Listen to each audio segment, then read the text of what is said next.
what they were doing. So they had to be careful because it's a hydrogen factory; it can explode. And then Kaiser, the one who should have opened one of those bags of explosives, said, "That's exactly the point." So that. In the dead of winter, back in 1943, some Norwegian Special Forces troops went to this hydroelectric power plant to stop the Nazis in the development of a nuclear bomb. This is a fascinating story, so stay tuned. Now, just to give you a little background about this area of Norway, you could click right up here where I go into detail about this town and so forth, and the rich history that it had about this hydroelectric power plant. So this plant was the only plant in the world that developed heavy water, and heavy water, which weighs a little bit more than real water, is used in a nuclear reactor to make an atomic bomb, and the Germans needed this heavy water in their quest to getting a nuclear bomb before the Allies. So once they invaded Norway back in 1940, their first stop was at this plant to get all the heavy water so they could ship it to Germany and make a bomb. So the Allies were really scared about this, and so they sent in the Special Forces of Norwegians to destroy their heavy water. This daring raid is something that you would see in a Hollywood movie. As a matter of fact, they made 2 movies about this raid. One in 1965, and the most recent one was made in 2015. And I will put in the description a link to both of them if you want to watch them. Some hike, huh? Just get to a museum. What do you think, Evelyn? Good. Good? Tired? Matthew, having fun? Being carried by Dad? Yeah, this is the museum. You can go inside. That's a good idea. And the saboteurs had to come through here. Yes. So all of the machines, the spill water was collected and funneled down into the basement, where the high concentration machines were concentrating out the heavy water by boiling away the regular water around there. So the saboteurs, when they came in over the mountain up there. Okay, so they came down here. Yes, on the other side. Oh, that side. Okay. Along over there, well over the road. Not where the modern path comes out on the road, because the Germans used the road because they had anti-aircraft positions in the mountains there. They stayed in the forest. Went over to the waterfall over there. Okay, waterfall. And by the waterfall, they followed that down into the gorge. They went under the bridge over the road. That's the bridge went over the waterfall. And they voted. They voted because originally they were going to go down across the bridge. Yes, there was quite a bit of discussion about the way to go in. So they went down there, and they had an inside man here, well, several, both inside ladies and inside men, but one in particular was helpful for that operation, and he told them about the bridge over the river down there that the locals used to collect firewood. There were more houses on both sides at that time, so there lived about 200 people here. So not this bridge that we just crossed, another bridge. The bridge you see here, the old bridge, it snapped during the bombing. So there was a narrower bridge there before, and there was also a smaller bridge in the gorge, and that's the one they used. The Germans didn't have the smaller one on their maps because it was way down in the bottom. It was hidden from.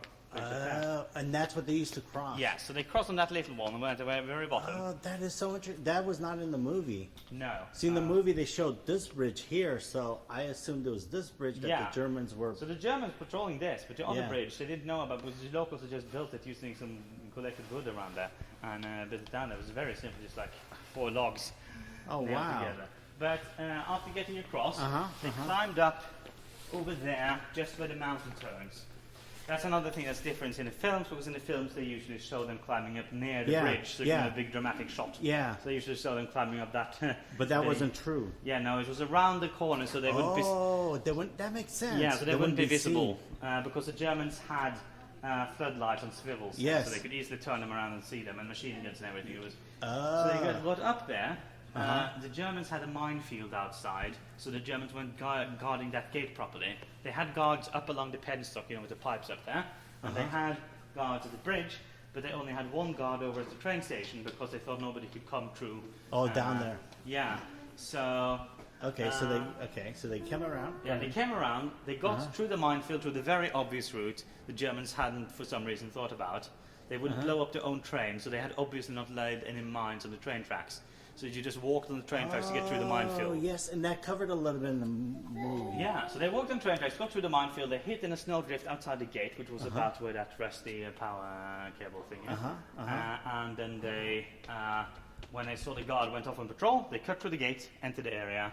4 men remained up there at the parking lot to cover, because there were Germans barracks between the buildings, with about 15 Germans in there who were not on the guard duty.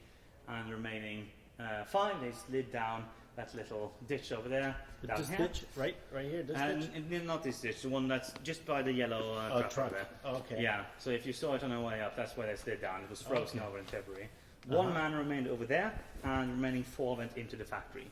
And which way did they come in? They were supposed to come in here. The inside man had left that door down there unlocked. However, he left it unlocked when he went home at midnight, but they were there at 1 o'clock. So when they came, a guard in the meantime had discovered the door was not locked. And he locked it? Yeah, had locked it, so they couldn't get in. So instead they went around the building. They were going to the back door when they located a ladder out here. So they used the ladder to get up on that thick pipe and then up on that cluster of dark pipes. Yeah, is that where the opening was? Because yes, so they climbed on top of those pipes to get inside 2 of them. Yes. So that covered it in the 1965 movie. Yeah. So Rönneberg and Kaiser, 2 of them, climbed in there, while Idland and Strömsheim waited on the outside in case somebody got shot. So, because each one of them had a packet of explosives, so Rönneberg had one with them in, and Idland had one waiting outside. That's where they climbed in. And if you go down the basement here... Okay, and which way did they come through? I will show you when you get into here. So, let's be a bit careful, not in the way of the... This was the acid room, so you can see where the barrels of acid used to be lying. And so the walls were all white painted, and there were expensive lines here. They have this short video that goes into more detail about the whole story. Behind here are a few more corridors and rooms, and one of those corridors going along here is where the pipes are coming along the top of. This is where you came up. So they noticed the hole here, they noticed there were lights on inside here, so they hoped maybe that was a room, because they knew their target room they knew was painted blue and white, and they saw the white color from the acid room in here, so they thought maybe this was it. They climbed through, jumped down here. So this is where they entered. They realized they were not in the right room, but just a few meters behind there was the wall that separated them from the actual high concentration room. That was the target. So this entire thing was not here, the structure was not here. After the war, the wall back there was damaged from explosions and both the sabotage and the bombing and everything. So they tore down the wall after the war and built this electrical room instead. But this was not there. If you can see along the top, you can see that the wall used to be a bit further back there. So that's what the separating wall was. And they saw all the pumping equipment here, and they realized that meant they had to be next door to the target, which was high concentration. Now, did he open the door for his other saboteurs? No, because there was no door outside there, and the other ones had no door up there. Okay. So that's where the movie kind of changed a little bit. Yeah. The one who opened the door later was an engineer who came in, but I can talk about that later. If you go around here, this is what they were wearing, by the way. They had left behind the winter camouflage over outside the factory, and they were wearing British uniforms, Special Border Service uniforms. So that way they wouldn't. The Germans would be less. Likely to execute locals and. That's also why they had British passwords. So they were Trafalgar Square and Leicester Square were the 2 passwords they had to recognize each other. That is. Yeah. If you notice the guns, actually. Tommy guns. Yeah. So the one is a Tommy gun and the other one is a Sten gun. So normally commander soldiers use Sten guns, as you see on the right. So most of them had that. But some of them that night were armed with Tommy guns because, of course, they knew there were 15 Germans in the barracks between there. and if all of them stormed out at once, they needed something a bit more punch. So they brought, the punch. So 2 of them had Tommy guns and were stationed on the parking spot, pointed straight at the door to that barrack. So they were ready to kill all those Germans. Yeah. Although, of course, they wanted to avoid that because the Germans usually shot 10 Norwegians for every German that was killed. Yeah. So yeah, it's why did I say this? When they came around here, this is where they encountered the guard. Oh, there was a guard here? Yeah, you can see that. A German guard? Norwegian guard. Oh. He had originally had his office up at the top floor, but the Germans had taken over his office, so they moved him down here. So he had a desk just inside the room, so he was stationed here to watch the room. So he was standing here when suddenly they came around the corner and pointed the gun at him, so he just surrendered. Yes, I remember that. Yeah. Okay, I was thinking more like a guard, like with gun and stuff. Yeah, he was so more like a watchman. this was more like a watchman. Yeah. He was also an engineer, so he was, even though it was technically security, he was also had a task of monitoring the machines to make sure everything was all right. So at the time, if you see this row of windows, there were 2 rows of these windows, so there was on the other side as well. And one of those windows, when the guys on the outside saw the flashlights from Gunnerside Kaiser, they smashed through the windows and climbed inside with the rest of the explosives. Got it. So they got inside, and the guard here, Johansson, was very confused. And what they were doing, so they had to be careful because it's a hydrogen factory, it can explode.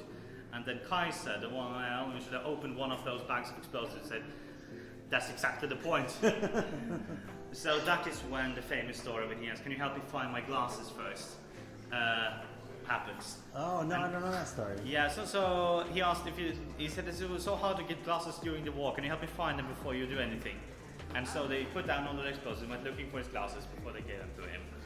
Though it should be noted, part of the reason they were so helpful was because the Runneberg suspected that he had overheard them speak Norwegian, because they were speaking Norwegian to Ida when they smashed through the window. Oh, so he told the Germans that they were British. So the idea was best to have him, for they had told him, Kaiser told him, we are British soldiers. Remember, that is what so when he had overheard, you see, because Runneberg had his back turned, when Ida smashed through the window, and so he turned around and said, "Kasper, it's good to see you." And he said that in Norwegian, and the guard was standing right here, so you could hear that. So it was best to make sure that he was cooperative. So hence they were very eager to help him find his glasses. So how did he lose his glasses? He just left them in the cover. You remember he had a desk in there, and he was standing out there doing something else.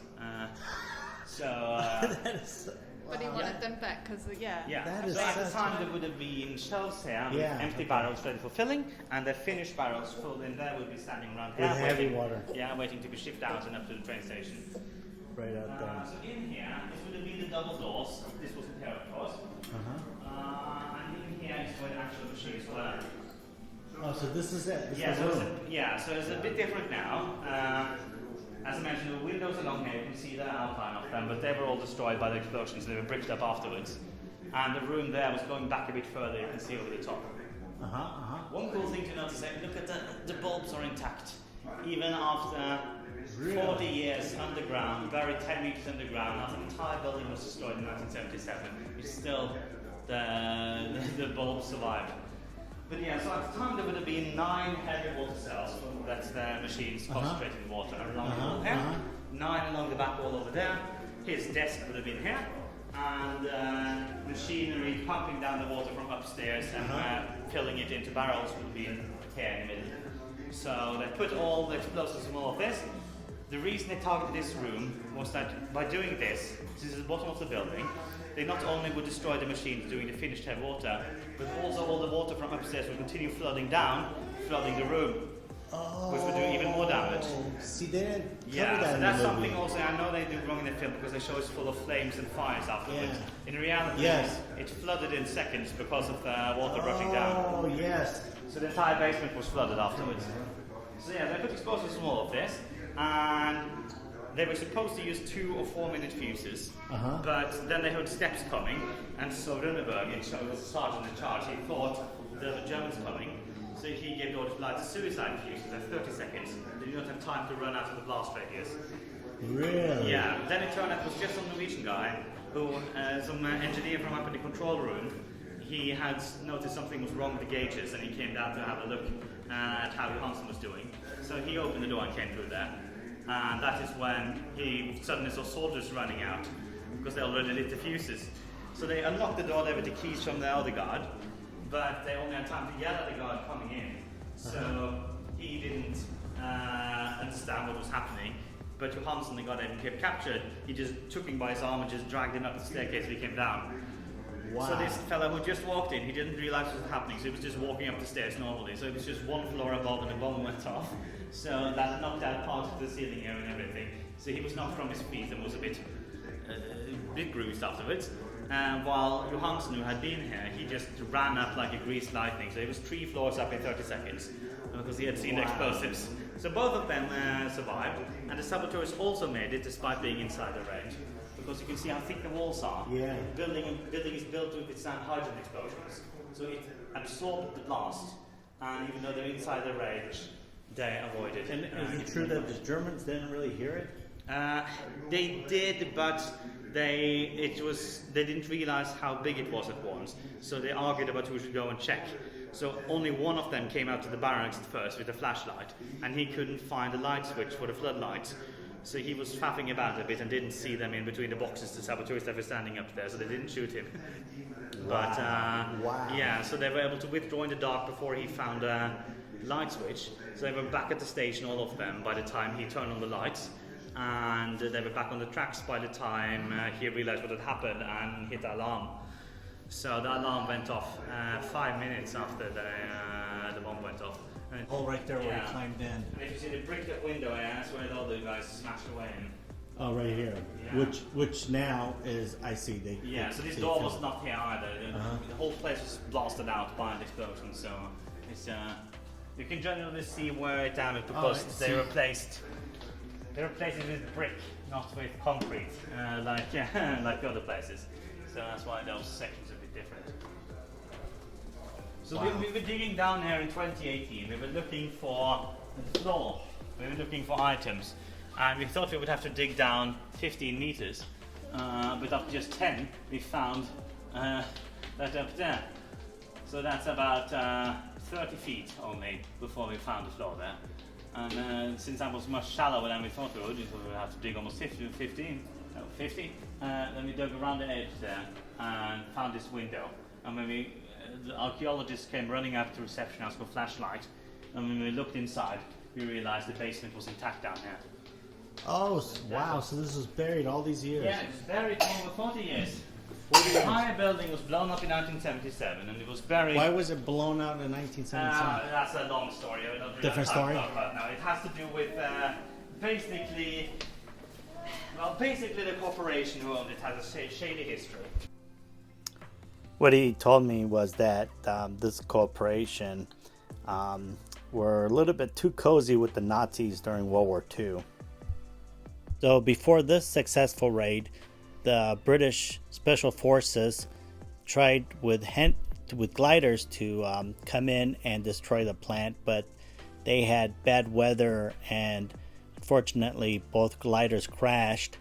When the Nazis discovered the gliders, any survivors, they executed them, which is really sad. And that day at the museum, surviving family members were there to see the museum and see what their brave fathers and sons did to try to stop the Nazis getting the atomic bomb. After the raid, the saboteurs split up in different groups, and they all made it out back to England safely through neutral Sweden. And in a few months, the Germans were back at it again, making heavy water. So this time it was the Americans' turn to try to stop them, and they used bombers. But that really didn't do anything because it's such a fortress, this big power plant. And the Germans got the hint, and they decided to move their whole operation to Berlin. So they took all their heavy water, and weakest link was the ferry that they had to take the containers of train. So the Norwegians again went and blew up the ferry and destroyed the remaining water that the Germans needed. So because of this successful raid by the Norwegians, the Germans fell behind their making the nuclear bomb by a few months, and the war ended. As a matter of fact, when the Americans tested their first bomb, Germany surrendered. So if it wasn't for the Norwegians, the Germans would have most likely had a nuclear bomb before the Americans.